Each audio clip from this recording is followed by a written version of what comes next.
Alo, assalomu alaykum. Sizlarga yetkazmoqchi bo'lgan xabar va lavhalarimiz ana shulardan iborat edi. Shuningdek, bizni O'zbekiston teleradiokanalizatsiyasi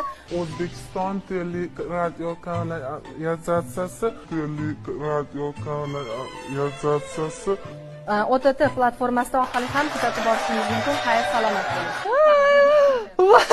Ishsizlar sonining ham ortishiga sabab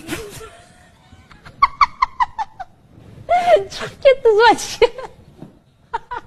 Qora kishmish navli uzum. Nima demoqchi edim? Samandar, kayfiyatlaringiz qanday? Yaxshi, javob berdi. Samandar, bu yerda necha yildan buyon sport bilan shug'ullanib keladi? Asalchilik bilan shug'ullanib kelayotgan Aziz aka familiyangiz nima edi? Aziz aka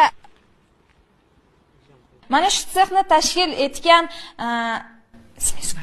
sektor rahbaridan yordam so'raganmisiz? Sektor rahbari o'zimman-da. Zeboxon oltin medal sohibi. Zeboxon sizni ham tabriklaymiz. Rahmat, hozir juda mashhurzodaman. Botirova Roziyaman, jiyanim Komiljonim. Uch o'tirsa boshqa. Mayli, qaytadi. Ishsiz fuqarolarimizni ish bilan ta'minladik. 37 nafar fuqarolarimiz ish bilan ta'minladik. Keksa avlodni birinchi galdagi vazifasi hisoblanadi. Hammanglar ota-onalarni yaxshi urug'idan bo'lgan bo'linglar. Onginglar ham mustahkam bo'ladi.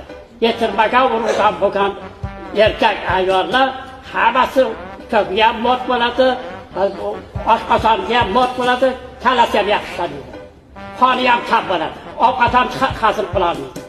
Shuning uchun hammanglar ota-onalarni yaxshi yetirgan urug'idan bo'linglar. Yigitlar yuzga borganda ham o'zgaringiz borsin. Amin. Hamisha g'alaba bilan yuringlar. Allohga rahmat.